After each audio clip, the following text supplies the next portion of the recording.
You hear me? Okay, it's a contraption here. Well, let me just say, Purim Sameach, if you know what I'm talking about. We're in the season of Purim. Some of you may say that's a post-biblical holiday. Well, no, it was commanded to the Jewish people for every generation without end.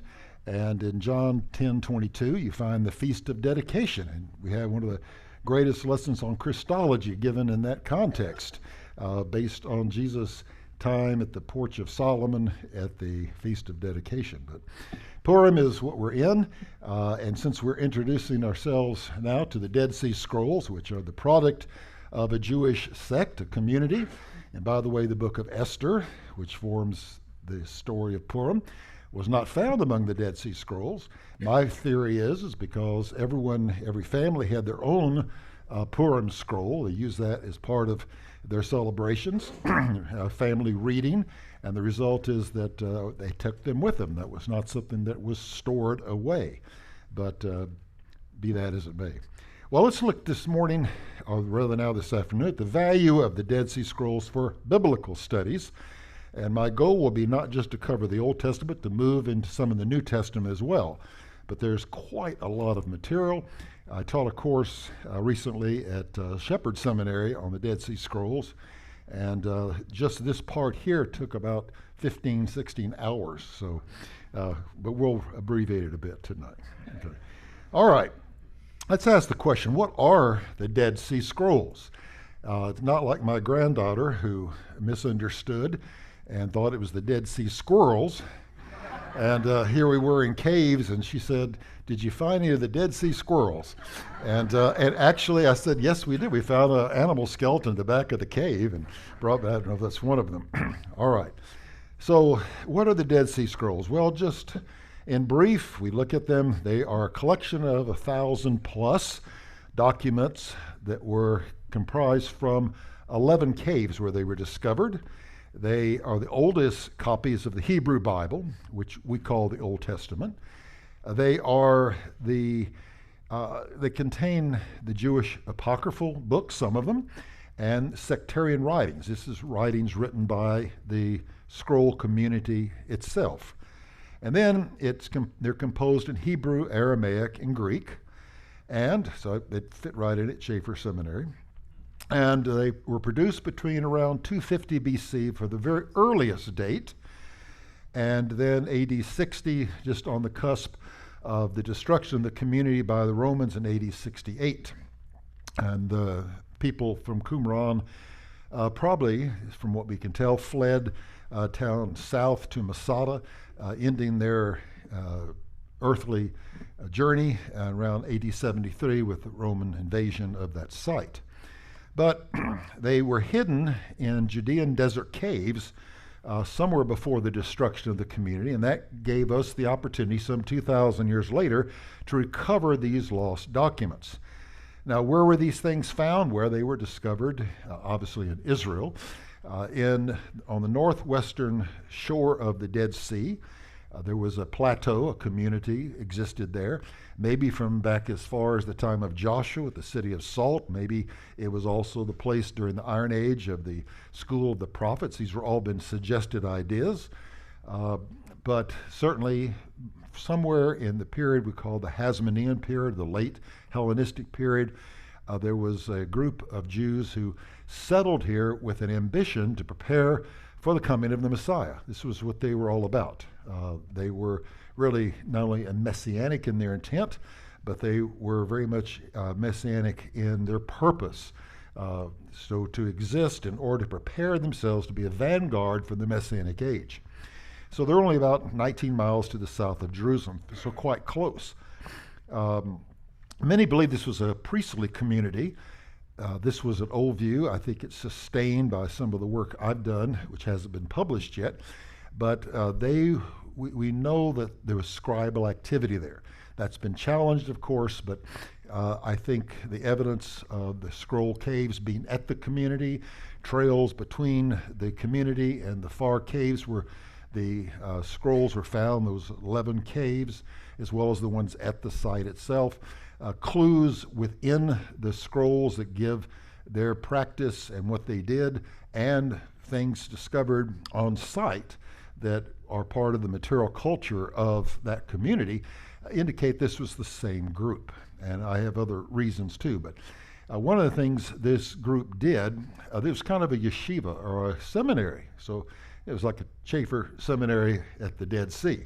And there were families that lived outside of it, but within they had a study center, and they maintained a regular study time there.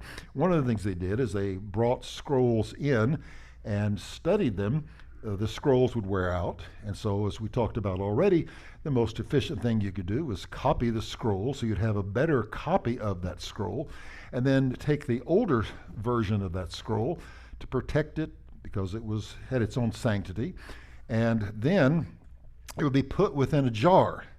Now, why would they have jars like this? Well, I think they took their clue from Jeremiah, because before the exile, Jeremiah had been told in a typical way by God to buy some land, get a deed of purchase, and then put it in an earthenware jar and seal it up that it may last for a long time, so that when you come back from the exile, you'll say, this land is ours, here's the evidence for it.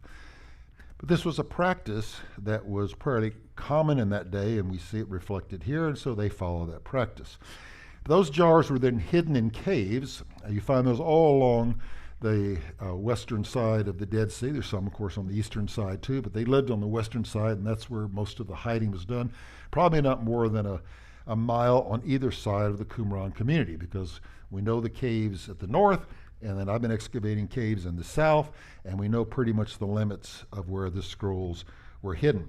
Well, they remained hidden, and as I say, this group disappeared.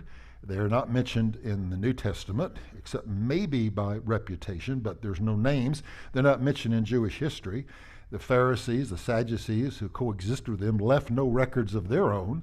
So we have nothing until the discovery was made of this cave. It's about a mile or so from the Qumran community. It's a very nondescript cave. You would never even think of it as a cave, more of just a craggy bluff.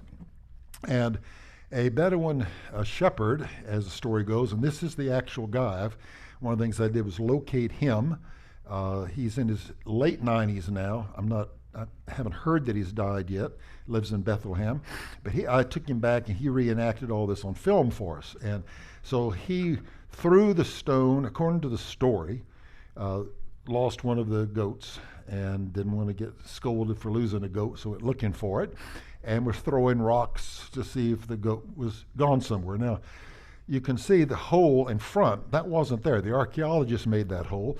Up above it was a very small hole, enough for a skinny man to get into, and maybe a flying goat to go into. I'm not going to say a goat couldn't do it. I have a daughter who raises goats, and they do all kind of phenomenal things, but I don't think so. I think this is a cover story for just guys out treasure hunting, but anyway. But he said the stone was thrown in, and then he heard not a goat, but the breaking of pottery, so went inside the cave, and he's pointing, and he said there were 37 jars all lined up in here, and they went through them, and they didn't find anything but this old paper stuff. And they took they threw some of it out the door. Some of it they took back to their camp and hung it in bags for a couple of years, at least, until someone said, well, it has some writing on it. You might take that up to Jerusalem to see if you can sell it to someone. And that's exactly what happened. And that's how became known. It was an antiquities dealer that bought it. He was part of the Syrian Orthodox Church in Jerusalem, St. Mark's. And he didn't know what he was looking at either, but the Archbishop of the church did and wanted to buy them. He bought 4 of the scrolls. 3 were bought by a Hebrew University professor who also knew what they had. And those were the 7 scrolls that became revealed to the world in, let's say, the early 1950s. That led to people going all over the place looking for more. Well, that's another part of the story. The Qumran community, where these things were produced, existed on this plateau overlooking the Dead Sea and with the mountains behind it. That's been excavated. The different excavators in the 1950s, 1951 to 57, Roland DeVoe, who was a member of the Col Biblique. He was a Dominican priest. This was under Jordanian administration at the time, so he went and did the excavations that you see before you, below his name. And then in the early, say the end of 1990s through early 2000, Yitzhak Magin, who was over this area for the military, excavated with Yuval Peleg a section all in this area as well. And then I followed them from 2002, 2012, excavating all the rest of that plateau. And some of my excavations from one season are right in front of you below my name. Some of the things we found, many things, we found the first wine jar. This was a jar still sealed. It was intact. It had wine in it, but it was wine that was over 2,200 years old, the first of its kind like that. Of course, it was dried up, but they tested it. It was fermented grape wine, not date wine. It was very interesting, and that fits some theories we have about something called a communal meal or a messianic banquet that ties in with this, because this was found in the context of things related to a sacred meal. Beverly, my wife, has worked with us on all these things as well. I put the drinking cup there because it goes very well with the wine. It's the type of lid that was on the jar we found as well. One of the things that found all over this plateau that no one thought anything was on the plateau, and yet it was really all underground, were these animal bone deposits. And tomorrow, when I talk about the Dead Sea Scrolls and how we can actually use them in our own studies, I'm going to focus primarily on the eschatological side of that and bring in the details about this. But right now you can see me clean one of these. They took all the remains of a meal that they had.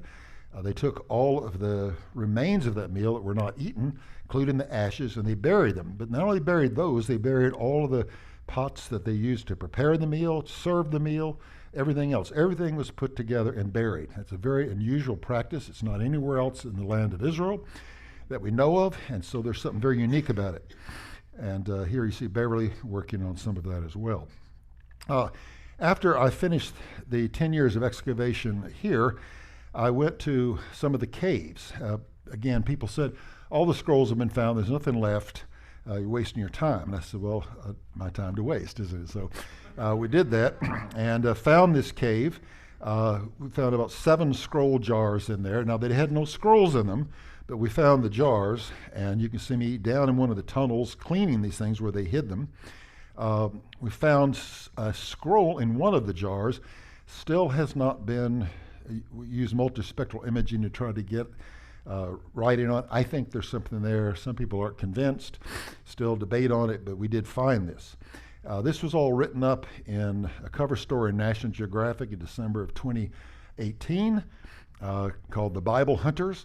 And my claim to fame is not that I got in National Geographic, but at the very end of the column it says, and the Bible that Price reads and believes says above all to have faith. And to get that in National Geographic, it was worth it, okay? So that was something. Now, we moved on to other caves after this one. You can see some of the kind of work inside the cave. Found some very interesting things. This bronze cooking pot, the only one of its kind like this found. There were smaller ones found in the community, just one, but this is the first of its size and nature and kind. So there's a lot of first in things we've done. But that's just to introduce you to the Dead Sea Scrolls. You want to know more? I've written a book on the Dead Sea Scrolls. I think Robbie mentioned it earlier. There's also a film on the secrets of the Dead Sea Scroll. There's a PowerPoint available both at basic and advanced through Rose Publishing. There's also a pamphlet on the Dead Sea Scrolls I've done, and there's other things too. There's some other books, The Stones Kraut, which we have here at our book table, which has a section on the Dead Sea Scrolls. And then a book I was going to mention yesterday, didn't have time, called Searching for the Original Bible. All the material I presented in the last lecture, as well as some of the material that's already been covered by others concerning the manuscripts, both Old and New Testament textual criticism, are in this book, Search of the Original Bible. Now, both these, the book is out of print, so you have to go to Amazon.com to find something like this. I've also put things on our excavations at the Dead Sea in the Handbook of Biblical Archaeology, which I and Wayne House wrote. Wayne's here as well, so be sure and thank him for that book. And So that's the kind of thing you can get more information from. Also, a ministry that I have called World of the Bible Ministries, founded this about 30 years ago to bring the world of the Bible to the word of the church, because all of our content has a context, and you have to get those things together to get the message right. If you don't understand it in the time in which it was given, you can't properly export it to the 21st century and apply it. So this was the whole idea behind it. So we take people to the world of the Bible through tours. We take the world of the Bible to people through publications. All right, our topic deals with the value of the Dead Sea Scrolls for biblical studies. And the first is a witness to the accuracy of textual transmission, because we're very much concerned about how the Bible came to us, how the text we have. And is the text that we have now what they had then? A big question, okay? Have people meddled with it, done so much that it's totally transformed, and you have no idea that what you're reading is what were given by the original writers. Before we had the Dead Sea Scrolls, we had some older witnesses to the text, and the Nash Papyri dealt with parts of the Decalogue, and that was from the 2nd century to 1st century BC.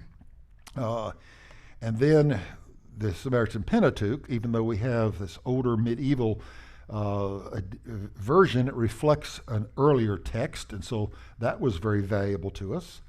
And then we had copies of the Septuagint from the Minor Prophets, some of these found that gives that, and this one particularly from Nahal Hever, which is about 25 miles south of Qumran, has the name of God in it. And notice it's in the Tetragrammaton, but it's in the Paleo-Hebrew, which means the Jews that were writing this still regarded that sacred name. You find the same type of practice done within the Dead Sea Scrolls themselves, particularly the Psalm scrolls, all right?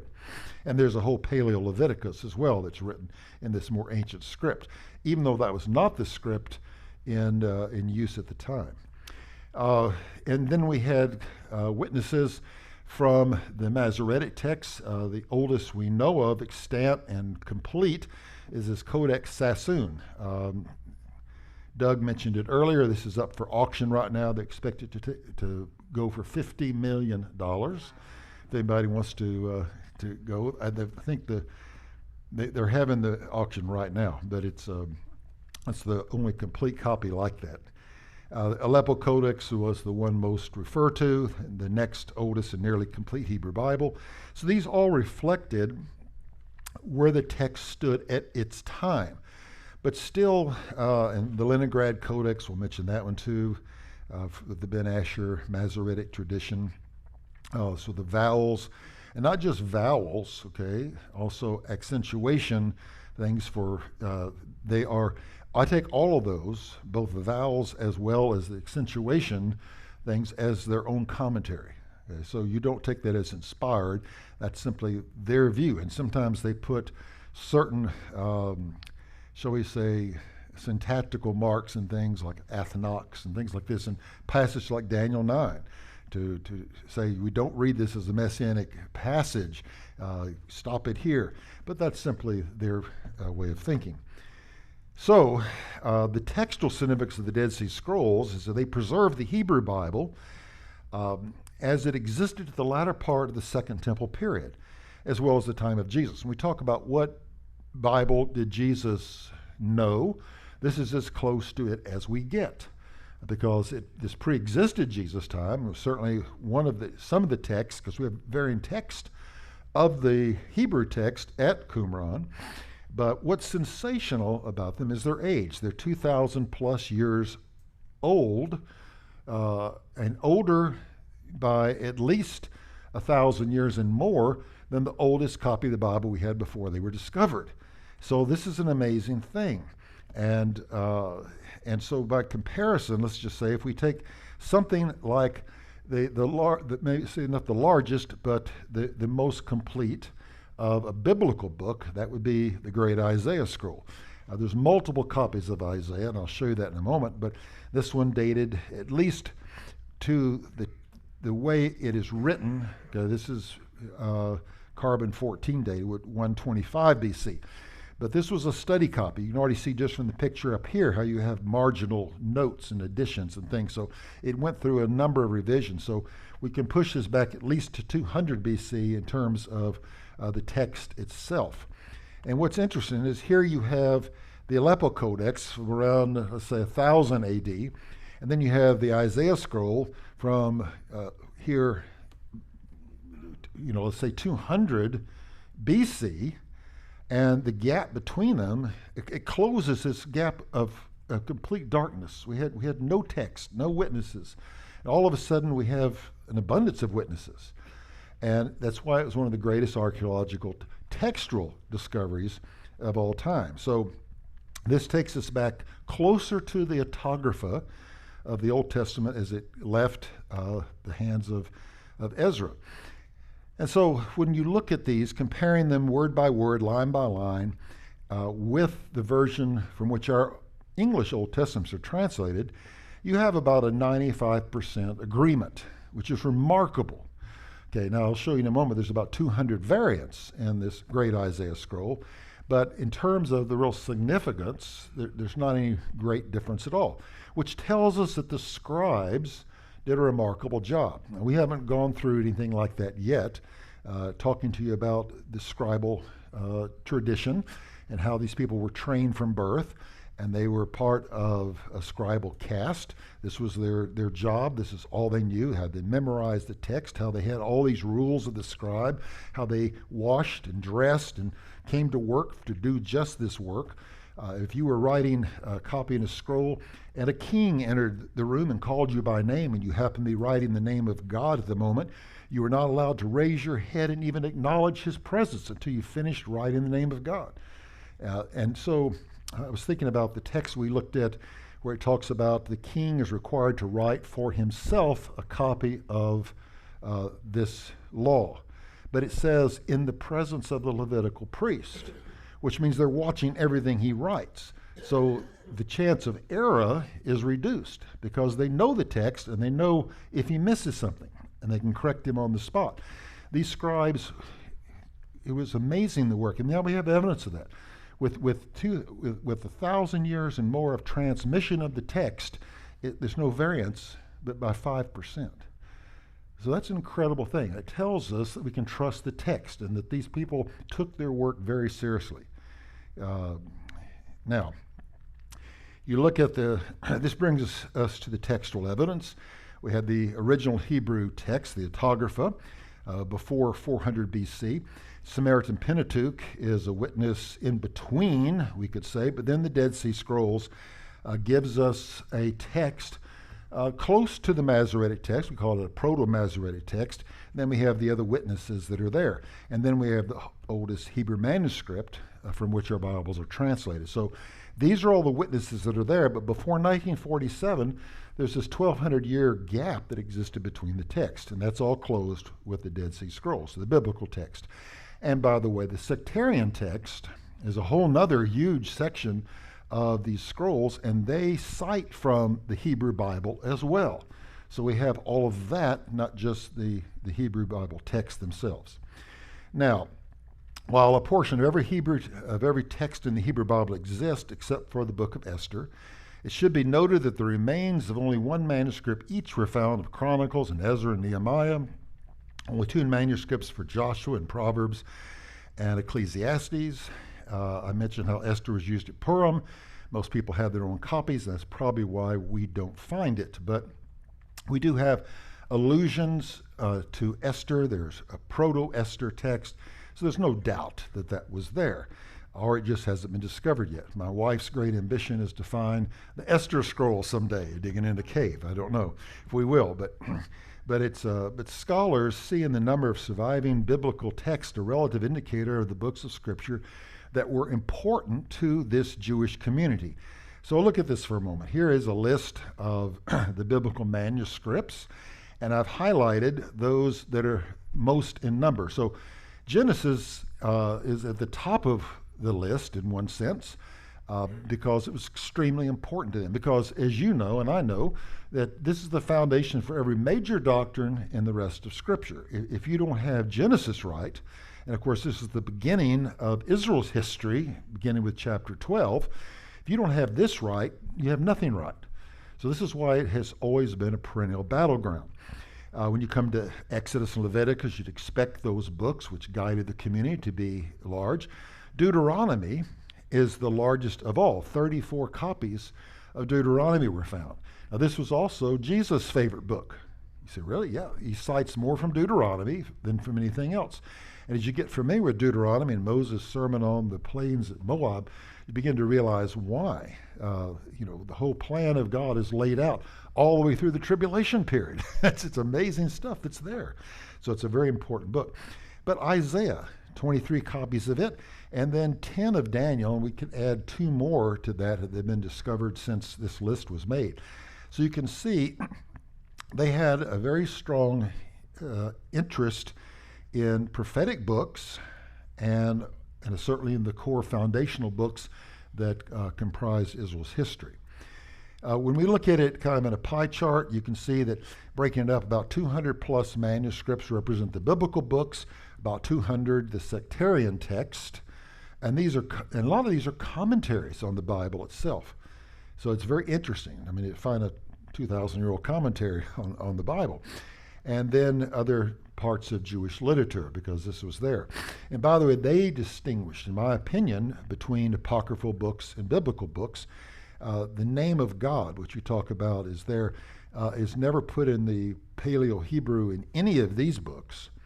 And there's other distinguishing factors that seem to say these were accepted as Jewish literature, but not on par with Scripture. That's why I think there is a canon already at Qumran. Now, comparing these things in terms of their age and their content, you can just look at the Dead Sea Scrolls having almost a complete canon of Scripture for us as compared to all these older codexes that we had that only had parts of either the prophets or some of the Torah. I think this is far stands above it all. That's a remarkable thing. So that in itself, that we can witness to the transmission of the text and say it has accuracy. So you can tell people you can trust your Bible simply on the basis of the witness of the Dead Sea Scrolls. Okay? That in itself tells us we have a very stable and preserved text. Now, another thing we have as a benefit is the interpretive method of the Dead Sea commentators. We call one of these methods Pesher interpretation, in which here's how it works. You quote the biblical text, you give an interpretation of that text, and then the commentary argues that the fulfillment has reference to something contemporary events. This is a lot of our prophecy books in our group anyway. We do the same thing, okay? Gog and Magog. It's, here's in Ezekiel 38, 39, but here it is in the news. And in my commentary says it's going to happen real soon. We do the same type of thing. And we have examples of this. One I have here, the book of Habakkuk. So here's how that would work out. Here's Pesher Habakkuk. And so this is a literal interpretation, but with application. So let's put it that way. So they write in this, God told Habakkuk to write down that which would happen to the final generation, but he did not make known to him when that time would come to an end. So the interpreter is saying that Habakkuk was written prophetically for a generation that would live in the end time. And obviously, as you look at Habakkuk, he's just stand on your, place and watch and see how he will answer, and don't know when that answer is going to come. So it looks like it's projected for the far future. And then it tells us, they cite, in this case, Psalms 37:10, a little while and the wicked shall be no more. I will look toward his place, but he shall not be there. Well, when is that? Well, that's got to be in the end time. So they say at the end, their interpretation is the end of 40 years, a generation which they believe their community would see. The wicked will perish, and not an evil man shall be left on the earth. So this applies to an eschatological end-time battle in which all the wicked are put down. In order to have the Lord reign in righteousness, you have to put down unrighteousness. So there's a peace on the other side of war, and that's what they're talking about. We can see the Dead Sea Scrolls have significance just not only for the transmission of the text, but also they demonstrate textual similarities to and differences from what became the traditional text of the Hebrew Scriptures more than 1,000 years later. So as we look at this, another pie chart here, what we see is we have variants in the Old Testament, our Hebrew Bible. There'll be differences in spelling, harmonizations, grammatical issues, word order. Some of this affects meaning, but usually it does not affect doctrine. Okay, so just some differences there. So we're going to get into some of that, a little bit of it. But let's first talk about the Dead Sea Scrolls and Bible translation.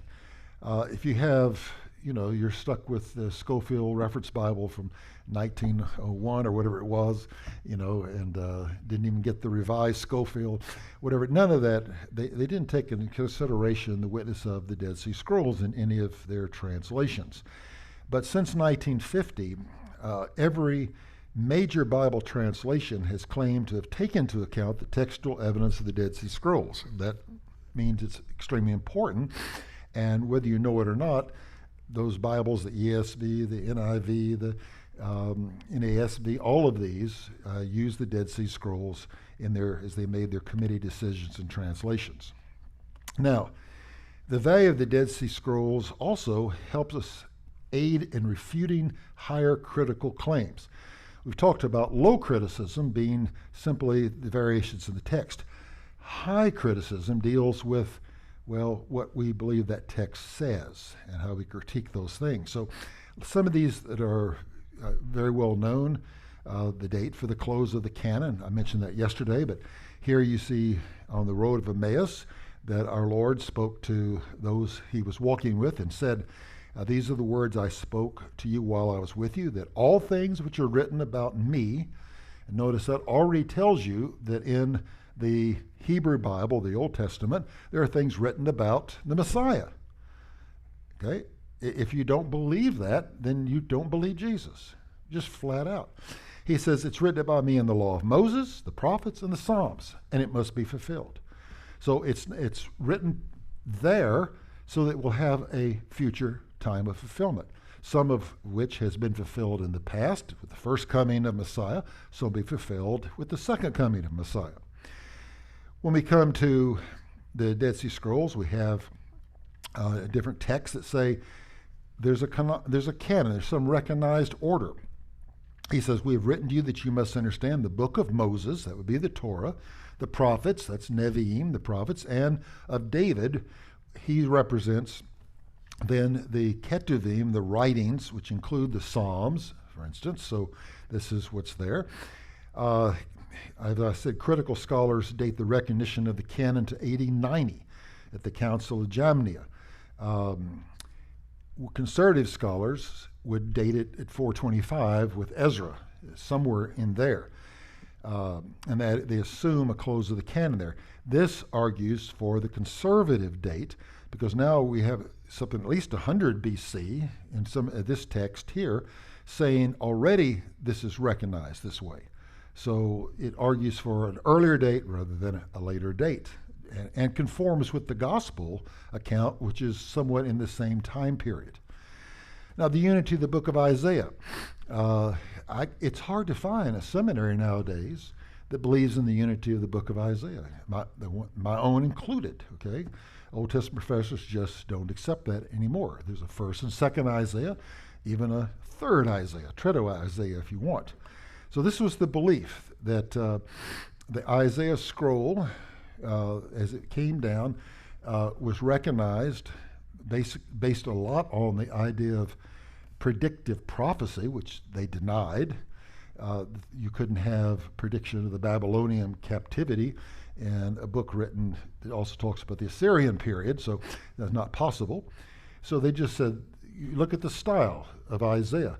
It very, very much looks at the style and vocabulary and things that you have an earlier first Isaiah, then a second, and maybe even a third as we move into chapters 40 through 66. Others said, look at papers you wrote when you were in grade school. Look at papers you wrote when you were in college. Look at papers you're writing now as you're in seminary or after seminary. Could you compare those and think they came from the same person? No, your vocabulary has changed because you've developed a greater vocabulary. And your style has changed too, because now you have more stylistic, shall we say, maturity to you. And your age affects that too, and the way you communicate. So this is written over a long span of Isaiah's ministry. That accounts for much. But let's just say that was the case. When you come to a scroll like this, in which we see there is scribal awareness of compositional text breaks and other types of issues, they're very sensitive to that. So the idea is between chapter 39 and chapter 40, you have first Isaiah and then second Isaiah. But when you come to this text, what you find is that the text just continues and then jumps up on the next line. Here's chapter 39 going right on up, then into 40.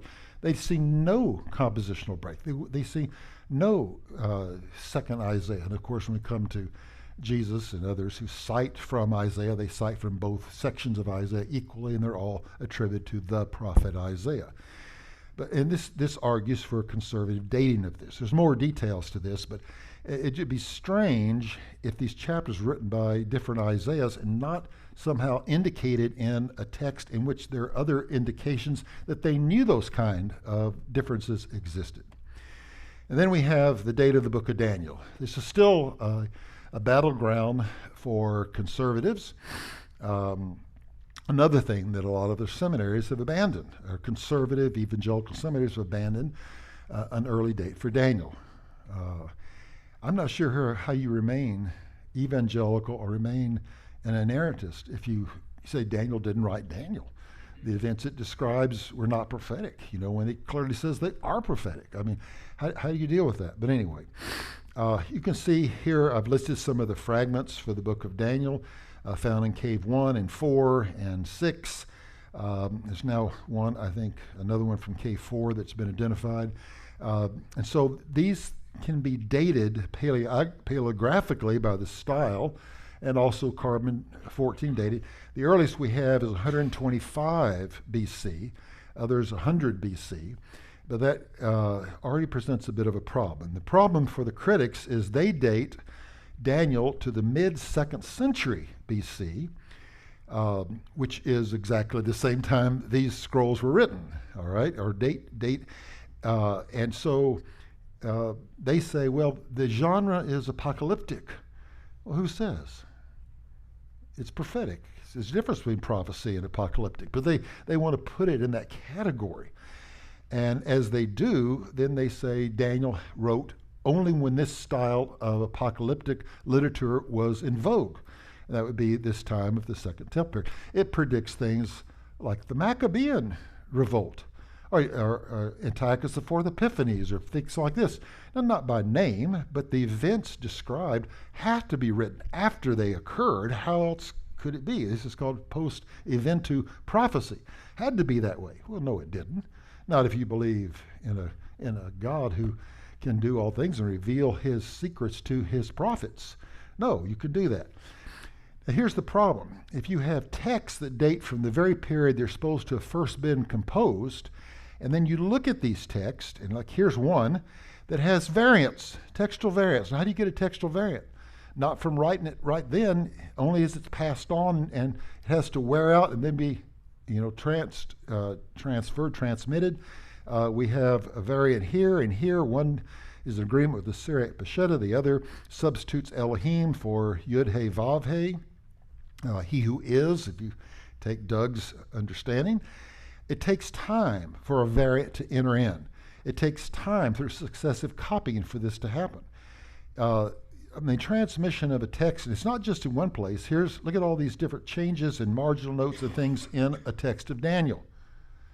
So if you have this kind of thing, you realize that it's been around a while, and they have multiple copies. It's a very important book for them. They cite from it in a lot of their other commentaries. For it to gain canonical status like this takes time, especially an oddball book like Daniel. But it apparently was received and popular, and the basis for a lot of their interpretation. And it has these textual variants, and it's dated to a time far too early for it to already have been received and copied and transmitted to the community. So if let's say they're already having these texts in their possession in the mid-2nd century BC, and that's when they're supposed to have been written. If you push it back just even 1 month, might as well push it back to the 6th century BC because you've already defeated their argument. There's a lot of other arguments for this. I'll just say something that Vanderkam and Flint, Peter Flint, by the way, he would be with the Lord a number of years ago. He was a Baptist. He was an evangelical. He was really fit in well with our camp, and he was one of the major contributors to this, and he also was behind the translating publication of the Great Isaiah Scroll with the Brill commentary. So they write a total of 8 Daniel scrolls were discovered at Qumran, 2 in Cave 1, 5 in Cave 4, 1 in Cave 6. None is complete due to the ravages of time, but between them they preserved texts from 11 of Daniel's 12 chapters. This does not mean the book lacked the final chapter of Qumran, since Daniel 12:10 is quoted in the Philogram, which tells us that it is written in the book of Daniel the prophet. And by the way, at Qumran they call him Daniel the prophet. Where else do we see that term used? By Jesus in the Olivet Discourse. Okay, the book of Daniel was relegated to the Ketuvim, not the prophets, and that happened, I think, in later, probably the 2nd century A.D. Rabbis did that because they were worried about people calculating the end of days. Rabbi Akiva, most notably, said, let someone be, accursed who would dare to predict the end of days. And then he turned around and predicted the end of days and said Bar Kokhba was the Messiah. Okay, but the idea was that if you moved it from the prophets to the wisdom literature, because it has some pedagogical stuff at the beginning of it, people would not look at it as prophecy, and they would not try to predict the end of days, because all of them did it from Daniel, because of the calculations there. But here at Qumran, it's Daniel the prophet, just like it is on the lips of our Lord Jesus. And he says, all 8 manuscripts are copied in a space of 175 years, ranged from about 125 BC to about 50 CE. And what's important is that none of the apocryphal additions to Daniel, which we know were part of that late Second Temple period, okay, all Bel and the Dragon, all these other types of things that were based on Daniel, none of those appear in the Qumran fragments. They didn't even know those existed. There's no witness to them.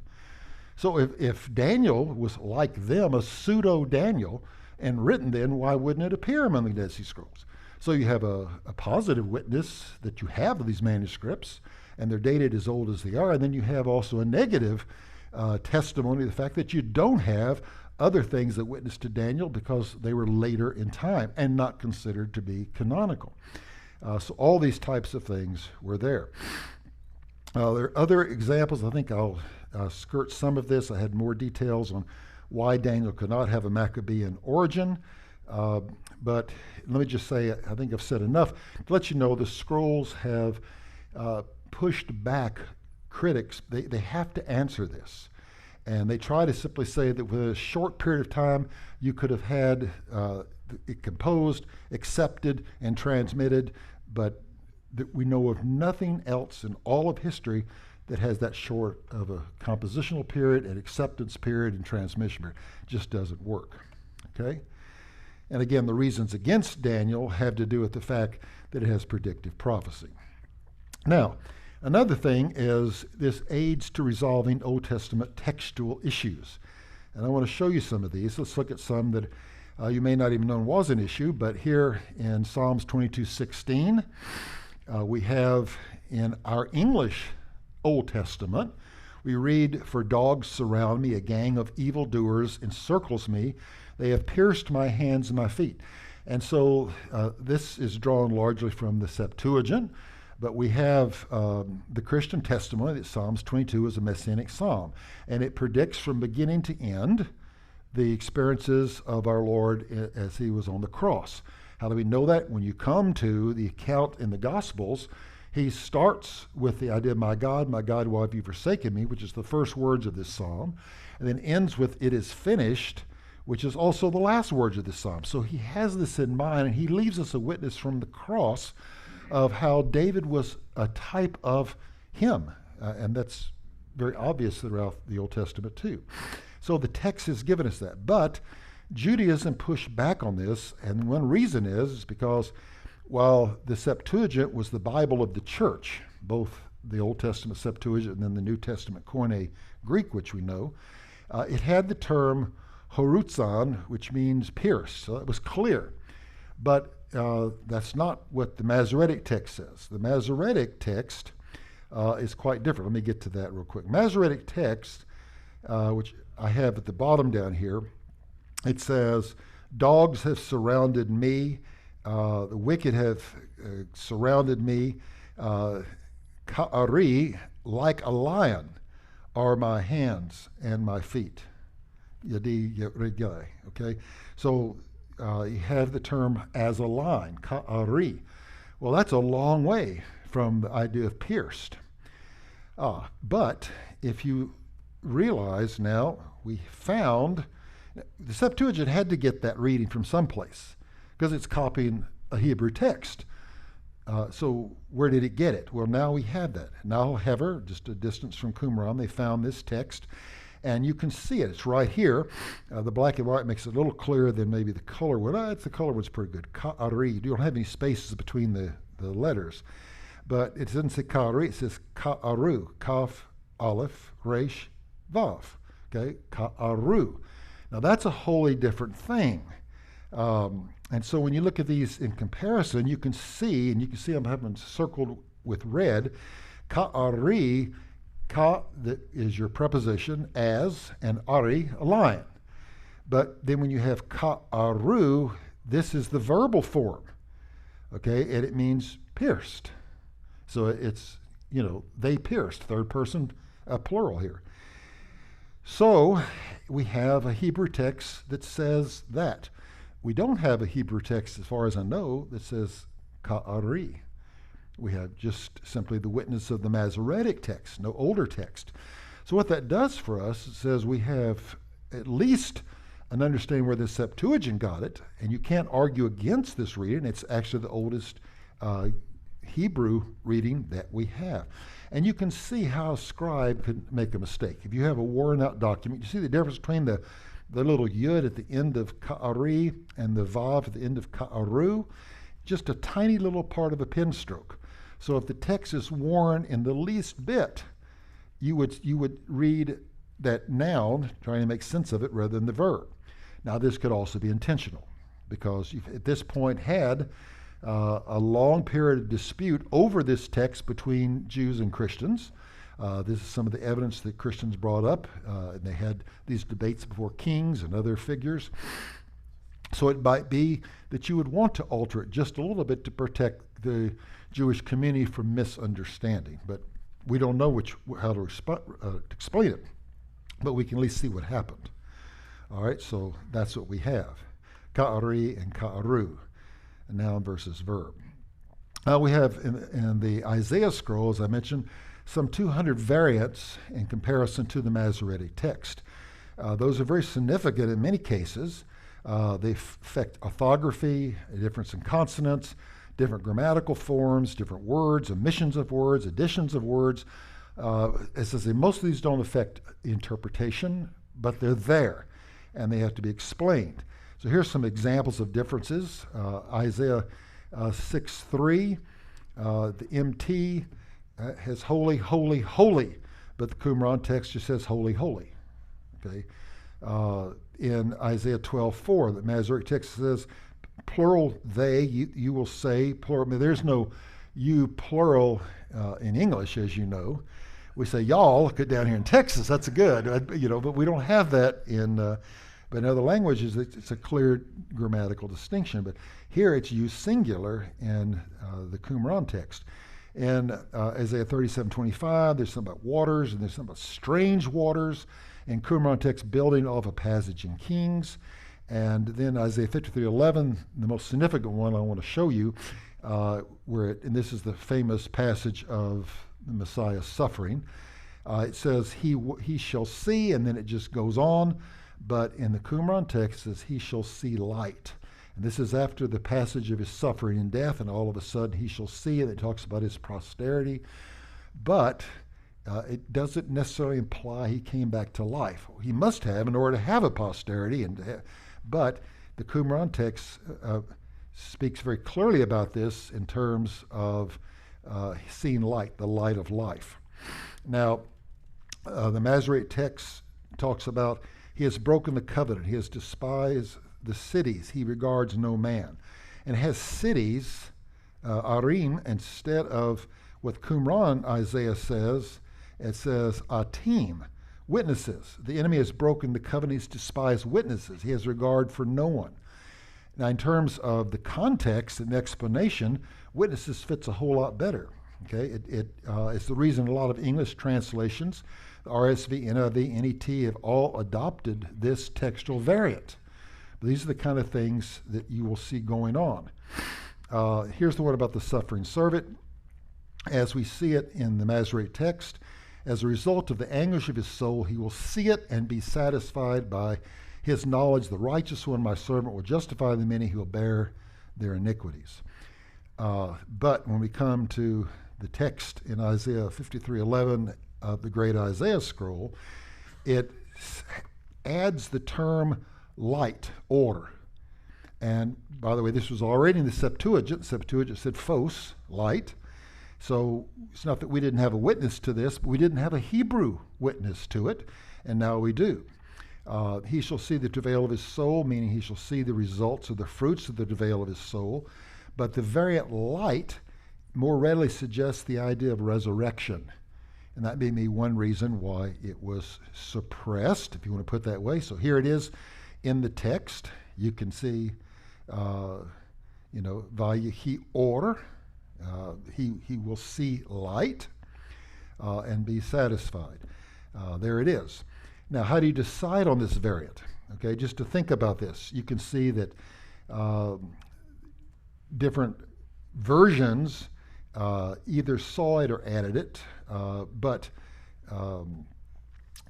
when you come to Theodotion and Aquila, which are older witnesses that obviously we have, like Symmachus as well, all of them simply follow the MT at this point.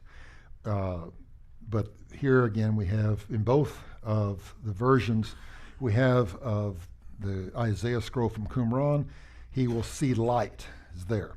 So we have the Qumran text, and they agree with the Septuagint in this case. So that's interesting. We have that. Then you have homolotuoton, which is the idea of something be omitted because something looks like something else. So if you look at the text, you can see order looks like and could be that a scribal omission was there because he just thought he saw it and omitted it. These are all possibilities for it.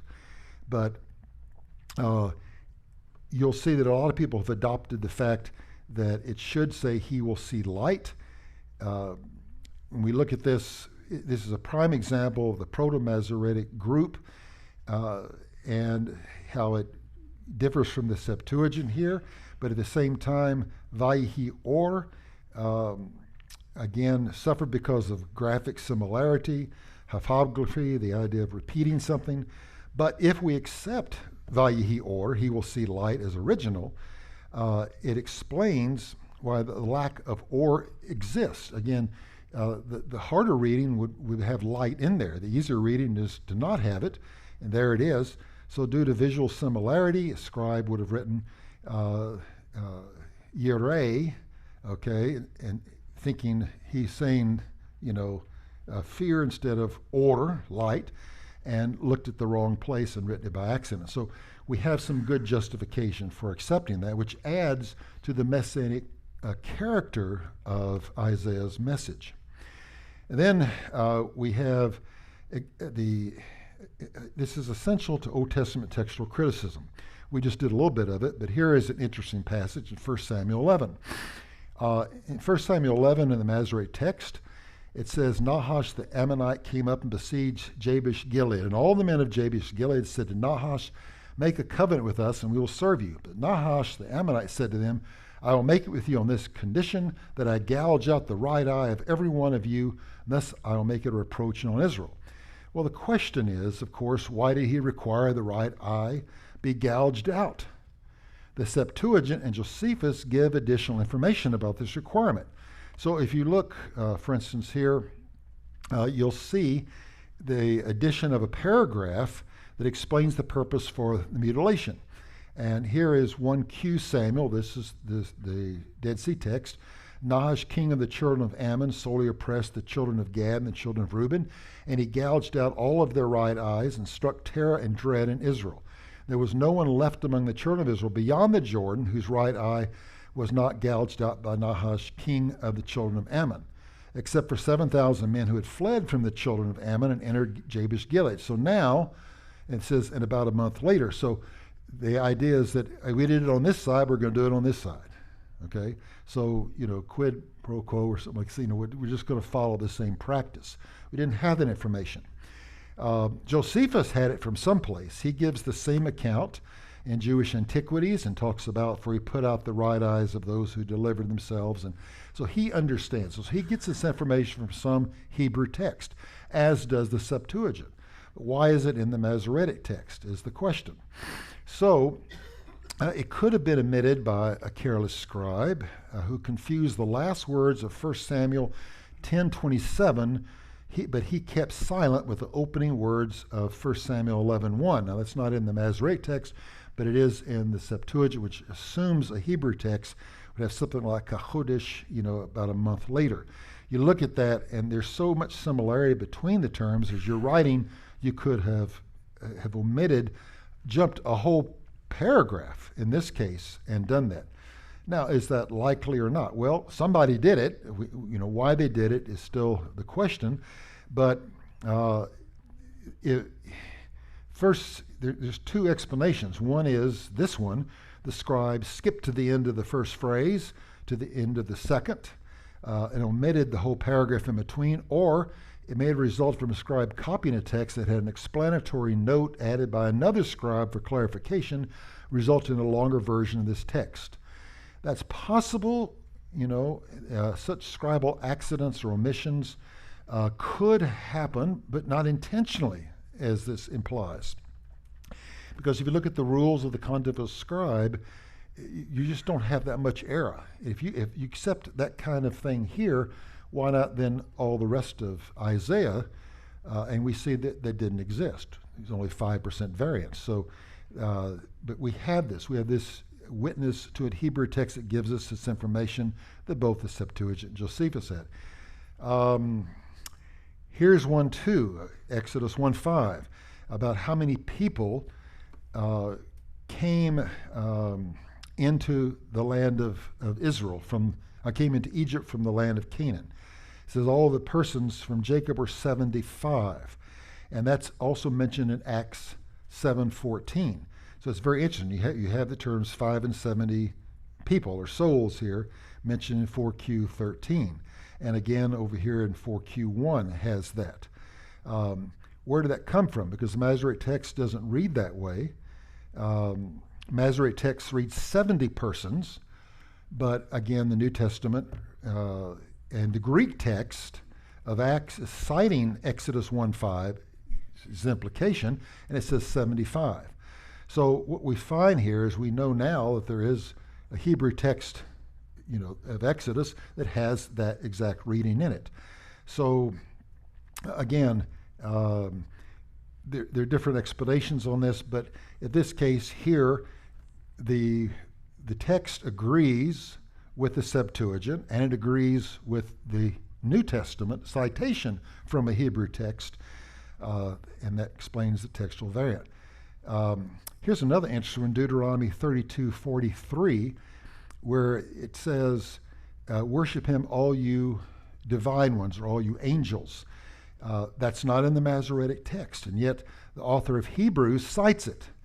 So the author of Hebrews says, when he brings his firstborn into the world, it says, and let all the angels of God worship him. Well, that's not in the Masoretic text, so where did they get it? But there is a Hebrew text that has that. And so this, the older Greek version found in Deuteronomy 32:43, angels of God worship him, comes from this. So we see that what did the Septuagint translate? What text did it have? It had a text like this. And that was a text also known to someone like Stephen as he's citing this, or in this case, the author of Hebrews citing this as well. Now I have a little bit of time because we started a little later. The value of the Dead Sea Scrolls for New Testament studies. And this has to be abbreviated, but let me just say that while no New Testament texts were a part of the Dead Sea Scrolls, and the Jewish group that settled at Qumran was not Christian, their community was informed by the same type of biblical text and Jewish religious writings known and studied by the Jewish community of the first century when Jesus lived. And the Christian church had its beginning. So it's a very pivotal time for these scrolls to be produced and for commentaries and other things to be written. And as such, they have much to offer to the student of the New Testament. So here's Christopher Stendahl, not necessarily in our camp, but he is a conservative. He writes this. He said, "It is true to say that the scrolls add to the background of Christianity, but they add so much that we arrive at a point where the significance of similarities definitely rescues Christianity from false claims of originality in the popular sense and leads us back to a new grasp of its true foundation and the person and events of its Messiah. Only in this sense is it true to say that the difference between the two sects is one of messianology or Christology, or that it is Jesus that makes the difference. The roots, the prophecies, the concepts were the same, but different things happened." Okay, so this is something you're going to see. I mean, before the Dead Sea Scrolls, New Testament scholars were pretty much saying that the Gospel of John was a Greek concept. You had these ideas of predestination. You had these terms about light and the Logos and stuff. This is all, all Greek influence. That's why it was set apart from the Synoptic Gospels. It was separate. You really had people saying that the New Testament was the product of the Christian church some 100, 200 years or more after the time of Jesus. And all of that was very Greek influenced. All that changed with the finding of the Dead Sea Scrolls, and I'll explain why here. For one, the Dead Sea Scrolls are, for New Testament research, the only suitable comparative material. There are no documents that record similar material from the same time period. Even the rabbinic writings and the Palestinian Targums, they come from, the first century BC, but these are earlier, and the rabbinic writings are 200 to 600 AD, and already you've had great theological changes within Judaism. So, you're looking for a more pristine Judaism before there's these debates, before Jesus appears on the scene. What did they really believe? And both the Qumran scrolls and the New Testament were produced in the matrix of what is known as Palestinian Judaism. So says Geza Vermes. He says both were messianic and eschatological in orientation. They shared a sectarian separatist position among the Jewish movements, with a unique allegiance to a central prophetic leader, and produced their own sectarian literature while regarding the Old Testament and divine inspiration as the authoritarian source. For this reason, comparison between the two bodies of literature is not only reasonable, it's indispensable. All right? So, let's say one significance is it provides a context for Christianity. I've already mentioned that. Here's an example. The Essenes, the Pharisees, Sadducees, no writings left about them. This all comes from what we know from the Dead Sea Scrolls. Temple rituals, social customs, religious views, political events, historical events, all mentioned in the sectarian writings in one way or another. Legal interpretations, specialized vocabulary, geographic information, topographic, things that you would not have anywhere, that you couldn't confirm from any source. Now we find in the Dead Sea Scrolls. Just the rule of the community, which deals with this group called the Yachad, and even the term Yachad, which means unity. You have Psalms, was it 133? Hinei ma tov v'ma'naim shevet achim gam Yachad. Behold how good and how pleasant it is for brethren to dwell in unity, or together, okay, Yachad, different from Echad, which is one. This is different. And they call their community that. It means assembly. And it's drawn from the same idea of like the church is a community, although probably the church, ecclesia, comes from kahal, which is the Hebrew term for assembly or congregation. But this is there. This document, which explains their practices and their own rules as a community, as a group, Just like Andy was explaining earlier about, the, shall we say, what do you call it, the beliefs of Chafer Seminary, not what you call it, the distinctives, okay? They had their own distinctives, which they made their members conform to, and they had a 2-year period before they could be initiated into it. And it talks about baptism, the Sabbath, and Messianic beliefs and practices, and all these things which we never knew existed, and now we know. So these are very important things for us. I'll just pick Jesus for a moment and Paul as we come to look at this. Parallels proposed between Jesus and the scrolls are things like the Beatitudes. They have a section that looks like the same type of form and structure of Jesus' Beatitudes, which are drawn a lot on the Proverbs and the style of that in the Old Testament. A negative temple perspective. Not negative that the temple is bad, negative that the practices in the temple are bad. That you don't have a Zadokite priesthood over the temple. The temple was built by Herod.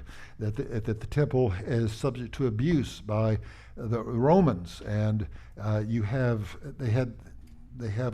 a solar calendar, not a lunar calendar, or vice versa. All these things they were complaining about. So they didn't go to the temple, but they didn't say the temple itself was bad. That was something that was God's house. And Jesus didn't condemn the temple as such either. He condemned the practices in the temple, people surrounded with the temple. He said, my house should be a house of prayer for all nations. Okay, from Isaiah 56:7. Now, there's references to the sons of light, and Jesus refers to the sons of light. And he perhaps has an oblique reference to these guys. There's a strict view on divorce, by the way. I won't go into that. I have a whole bunch of slides on it, but the whole idea is that except for incest, in their interpretation at Qumran, divorce was not allowed. And this is the idea that it's not really a legal marriage if two people are related. Therefore, the divorce is natural because there was no, the law was broken in the first place to even have the marriage. And when you come to the exception clause in Matthew, people debate this and say, what is porneia? What do we deal with this? Well, the term they used, zanuth, which has to do with incest, some have tied to a more technical phrase of porneia. This was Charles Ryrie's view, for instance, among others, at least at one time. And so I don't think Charles ever departed from that anyway, but this has its roots already back here in Qumran interpretation. Now, I'll give you some that are a little clearer. The Jewish trial of Jesus under the high priest Caiaphas. Jesus is condemned. He's condemned not to being stoned, which they had the legal right to do. Okay, Stephen, there's no problem with Stephen being stoned and Paul presiding over it. So the Jews had the right of execution, particularly for blasphemy. But is Jesus being accused of blasphemy? And why don't they carry out that sentence of execution? Why do they have to take him to the Romans? Why on earth would they do that? It'd be so easy just to handle business. So that's been a question. Why the Romans? The Jewish authorities had the legal right to execute anyone they found guilty of violating Jewish law. This was recognized by the Romans. So why then did the Jewish authorities contend that they were not permitted to put anyone to death? But the clue is found in the next verse here in John 18. It says that the word of Jesus might be fulfilled, which he spoke, signifying what kind of death he was about to die. Okay, so the Jews had the authority to put to death, but only a certain kind of death. And the crime or the punishment had to fit the crime. So we wondered about this. It was unclear. Well, in Cave 11 here at Qumran, a scroll was found known as the Temple Scroll. Temple Scroll has a lot to say about an eschatological temple and all of that as well. But one thing it says here, it talks about the punishment for a person who is a seditionist. And here's the text. It says, if a man is a traitor against his people and gives them up to a foreign nation, so doing evil to his people, you are to hang him on a tree until dead. On the testimony of 2 or 3 witnesses, he shall be put to death, and they themselves shall hang him on a tree. And we know this document even predates the Qumran community. So this is an ancient understanding of our text in Deuteronomy. That's what's going on here. Deuteronomy 21:22, which talks about execution by hanging on a tree. And when Paul in Galatians 3:13 mentions this, he says, cursed is everyone who hangs on a tree. So it's clear that there's something about crucifixion, which is hanging on a tree. All right, that's the wood beam and the way he was executed, that was necessary, fulfills the prophecy, fulfills the statement. So you see this in the New Testament when in John 11:49, Caiaphas states that Jesus claims betrayed the Jewish nation by threatening to bring the Roman action against it. He said, if this man goes on like this, the Romans will come and take away both our place and our nation. And what is he saying? Jesus, by claiming to be a Messiah, claims to be a revolutionary who is going to overthrow the existing established regime. He's going to be king. And there's only one king, and that's Caesar. So on that basis, they have a way to execute him, not just simply for blasphemy. So it was necessary for the Sanhedrin to turn Jesus over to the Roman authorities for that kind of judgment. And the Dead Sea Scrolls have made that clear to us, okay? So let me just, there's others we could move ahead on, but I'm getting the thumbs down. There's a few interesting ones, Isaiah 61. By the way, when Jesus reads this in the synagogue at Nazareth, he reads it from a text, and he's citing the text there. And it's a text that's a proto-Masoretic text. So it simply says, I've been anointed to bring the good news, bind up the broken heart, proclaim liberty, captive freedoms, proclaim the favorable year of the Lord. And then, of course, he stops, and we know prophetically why he did that. One relates to the first coming, one relates to the second coming. But what's interesting is you look at other gospel text. In Matthew, it cites Isaiah 61, it adds the dead are raised. And Luke, the same one who cites this text of Jesus in the synagogue, also writes the dead are raised up, adds that as one of the messianic credentials. Now, where'd that come from? It's in the Dead Sea Scrolls and it's in the New Testament, but it's not in the Masoretic text. So isn't that interesting? But this is very important, and we'll look at some of that tomorrow. What I want to do is just kind of conclude us here. I'll zoom through this real quick. You'll see all the stuff we had to miss. But yeah, don't worry about that. That's all right. Here, the last one. Oh, sorry. I closed my whole thing out. It's there somewhere, but I don't know where. Oh well. What I would say is in summary, the significance or the value of the Dead Sea Scrolls, the biblical study, both Old Testament and New Testament, deals with the transmission and accuracy of the text. It deals with textual variants and textual criticism. The New Testament deals with the background and the explanation of certain key things that we couldn't find otherwise. And you can see why these words were so important. They're the Word of God, preserved for 2,000 years. But even in the commentaries things, being the word of men, they also reflect the Word of God in citations that help us understand our text even better. And that is always a great value when you have something that helps us understand the Word in a way we did not before. Thank you.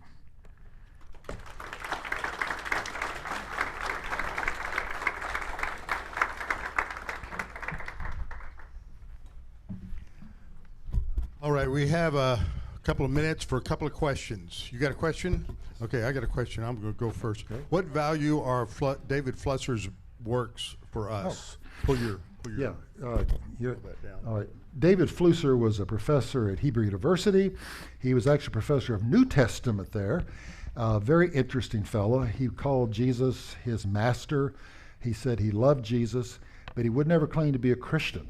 And that was because, of course, in the context in which he lived, Christianity opposed Judaism, was looked at as something to identify with Adolf Hitler. It was something socially impure. But nevertheless, he wrote from a perspective, particularly about the Dead Sea Scrolls, that they were messianic, they were eschatological. He would say that someone like the Son of Man was a heavenly figure on par with God. You know, he would say these kind of things and write these kind of things. So he put out a history of the Second Temple period, a 2-volume work. He put out, there's a group of his writings of David Flusser, I can't remember the title for it, collected works. And he wrote a book on Jesus as well. And then he wrote a couple of smaller things on the spiritual, kind of the spiritual perspective of the Qumran community. His stuff I think, is very valuable because he's not writing as a typical Jewish writer. He's writing one who is a scholar par excellence. I mean, no one would deny his credentials. But he's writing as someone who really is trying to be objective and not caught up in all the debates, and just says this is what it says and this is what it means. So to get something from a source outside of our own sources, our own groups, that basically say what we say. And I talked to him. I interviewed him on film and spent time with him. And he talked about the Antichrist. Antichrist is from the Jewish concept. It's from the Old Testament, and it was developed there. And he talked about various writings and things that brought out this Antichrist. And he'd talk about justification by faith and explain how that was in the Qumran scrolls. And many things that were just remarkable that you say, I can't believe you're saying this, But he was, here's the evidence for it. He pointed out. So on that level, it's very valuable to use him as a very credible source. Yesterday's slide that went messianic outline of the Old Testament using the Ezra or Yes. the Hebrew order Tanakh. All right, today, Daniel, you would put him back in the prophets, not in the... No, I said it's where he is today. In the Masoretic text, Okay. as we have it, Daniel is not in the prophets, he's in the writings. No, that's what I'm saying. And- You would say, right, he's in Ketuvim, but we think he should be in Nevi'im. Yeah. I mean, So- he's called a prophet. Joshua's called a prophet too, but Joshua is in the prophets So this is my question. in the Hebrew Bible. We in Tanakh, we don't have Ezra's order then. In the Masoretic text, we don't. So, but this is important for hermeneutics. And this is Yeah. a new thought to me, doing this canonical, overview view, where we go messianic Old Testament. Well, let me say we have the order. The order didn't change, but this particular book was moved from one section to another. Okay. So, I mean, when I talk about the gaps that are there and how one end of one section leads to another and brings out a messianic intent, Yes. that's remains the same. That hasn't changed. But that Bible X impulse of look at the whole thing so you can see the parts, doing that with the order of the canonical arrangement, that's seeing that as prophetic, that it's in that final form. I think for a lot of us that's probably a new thought to do a hermeneutics of the Old Testament. And what's your advice about going down that road? Like, for example, Song of Solomon, that's going to be a strange thing for most of us to go back to a Christological view of that rather than a marital view or whatever. Well, I'm not saying that every book necessarily has a messianic intent. Some would say that. And the practice of intertextuality is what leads you there. As one prophet reads another prophet, builds on those concepts like the nets or the branch or the tzemach, in this case, tzemach, the branch. Okay, Jeremiah or Isaiah will introduce it in Isaiah 11. And then you'll find Jeremiah talk about the branch called the Lord our righteousness, And then you'll have, when you come to Zechariah, the branch up from here and build the temple of the Lord and all this. So this is, clearly one prophet is reading another prophet, and that's progressive revelation, and Yes. so you're doing the Old Testament sequence chronologically. yeah, but you can do intertextuality with many things like that. And that's what I was saying about Psalms 1 and 2 and others. Obviously, if David is a type of Messiah, and we see that already from the New Testament, and you're reading this forward, there's no reason not to see it. Now, the question is, how do you control that? What do you do with that? So those are other arguments. But there is, just like when you come to Genesis 3:15, okay, the foundational verse for all of this understanding of the Messianic program going forward. You can see that in Genesis 9 with Noah replicated. You have some of the same parallels in times of what, and you say, what? Well, yeah, this is laid out there, okay, the same context, same things, but only a careful exegete would see that. and read it in the Hebrew text. So a lot of these things have ties in terms of Hebrew that you don't see in English. Okay, the same kind of ideas, sparked by words and meanings and things. So we have to be careful in doing that, but we should do it rather than not do it. Okay, because he says, "I'm in all the scriptures." Okay, now we don't want to do like the Reformed people do and just kind of shove him back there. You want to see it naturally in the text as part of progressive revelation. And then through intertextuality, different types of intertextuality, intratextuality, all this kind of stuff, be able to put the pieces together. But you don't want to just say, like Joseph is a type of Christ. There's 100 types, and it's never mentioned once. And the New Testament never says Joseph is a type of Christ. Now, he may well be. It's kind of undeniable, but it's not said so in the text. Okay? All right. Great. That's it. Thank you, Randy.